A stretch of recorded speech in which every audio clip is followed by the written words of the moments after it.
Here we are back on the sample vulnerable application. And earlier on we were using the cylinder layout page in order to exploit both error-based and union-based injection. So that was one attack vector. I want to show you another attack vector though, and I'm going to go over to the leaderboard this time. And what we'll see on the leaderboard is that the results are sorted. And at the moment they're sorted by the rank. But we can now expand this little sort results panel, and we can sort by another attribute. So for example, power. And when we sort by power, clearly it's the most powerful cars up the top. Bugatti Veyron rates number 1. What I'm interested in though is the URL. And if we have a look up here, we can see a couple of different parameters. We can see order by equals power in kW for kilowatts, and we can see an ASC equals false. Now it's pretty easy to imply what's going on here. The order by query string is telling us which column to order by, and ASC is the syntax that we'd normally use for ascending versus descending. So give us the power and give us the most powerful supercar first.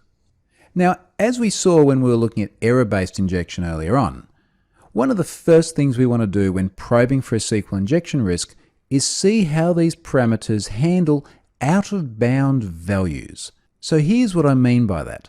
Let's take this power kW value and we'll just change that to say power kW 2.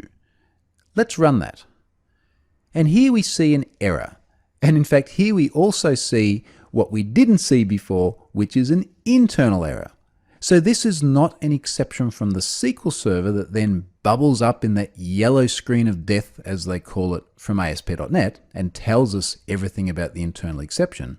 What we instead have here is a nice curated error. And really all it says is that something has gone wrong.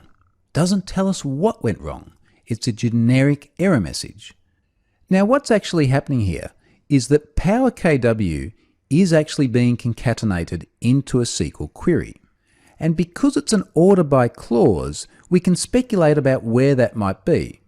So for example, it is probably something like select star from supercar, order by, and then we have the column name, power kW, and then inevitably after that we would have the word descending, or abbreviated to DESC, simply because ascending is set to false. Now there are two important things to note about this as they relate to SQL injection. So number one is that if we have injection at the order by clause, that is a very specific place in the statement which happens after other things. So for example, the where clause is done with. We're past that. We can no longer inject into there, and we can no longer apply an approach like a tautology, which we looked at earlier on, because where is done. So we have to find a way of injecting into the order by component of the query. The other thing that this has actually done, and this is really the heart of blind SQL injection, is it has told us something important. It's told us that there is not a column called power kW2. Now that may sound kind of obvious, but it is actually a really, really important concept, because this is the Boolean part of the attack. Ask a question, get a yes or no answer. The question we implicitly asked on the previous screen was, is there a column called power kW? Yes, there is, because the page loaded and it ordered by power kW. The question we're asking here is there a column called power kW2? No, there is not, and consequently we have an error. So that's a very quick understanding of what a blind SQL injection attack entails. Let's now move on and start probing away at Boolean-based injection by using this attack vector that we see right here.